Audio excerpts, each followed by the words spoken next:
Eric Scheidler here, Executive Director of the Pro-Life Action League, and I'm coming to you on an historic day, September 1st, 2021, the day that Texas banned abortion.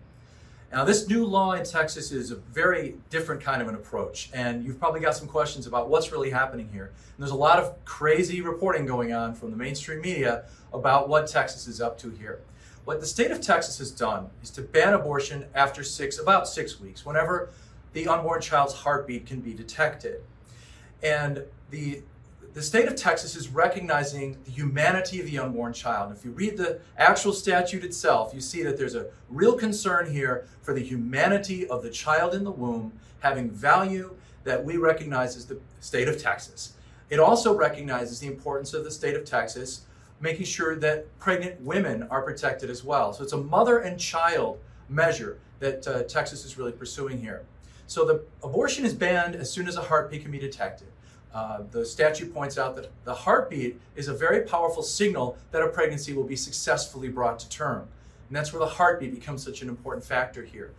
Most Americans recognize that abortion after a heartbeat is detected is a bad thing. And the people of Texas support this law, not only the people of Texas, but the American people generally.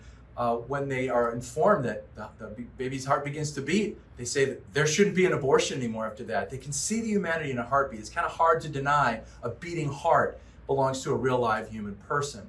But what's really different about this law, and where things get confusing, is that it's not the state of Texas or the cities and towns of Texas that are going to be enforcing this law. The law will actually be enforced by private civil action. That means citizens of Texas or of any state can bring a lawsuit against someone involved in procuring this abortion. It could be the abortionist. It could be the boyfriend who paid for the abortion. It could be somebody who drove the woman to the abortion clinic. If you're involved in any way, it could be the clinic staff. If you're involved in any way in procuring this abortion, you can be sued and you'll be penalized $10,000.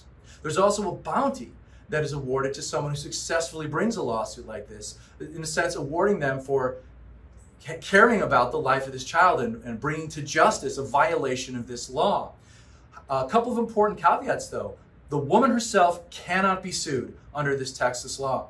We're often told that pro-lifers want to put women in jail for getting abortions. We recognize how fraught that decision is, how much pressure these women are under, how our society itself and the people around that woman push and coerce her to get abortions. So there's no penalty for the mother in these laws, in this law in Texas.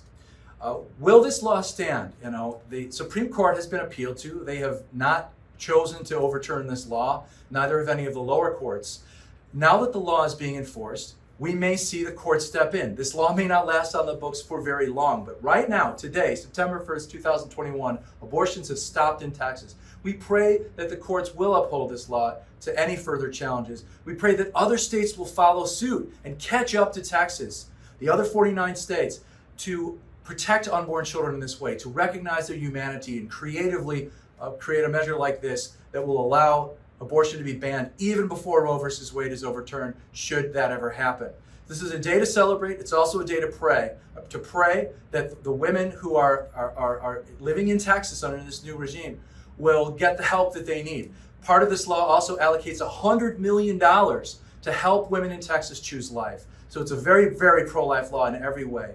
So join me in celebrating this. Join me in praying that the courts will uphold this law and in calling on the other states to catch up with Texas and expand human rights in this way. Again, Eric Scheidler from the Pro-Life Action League. Thanks for watching. Keep up with this and all your pro-life news and activism at prolifeaction.org. God bless you.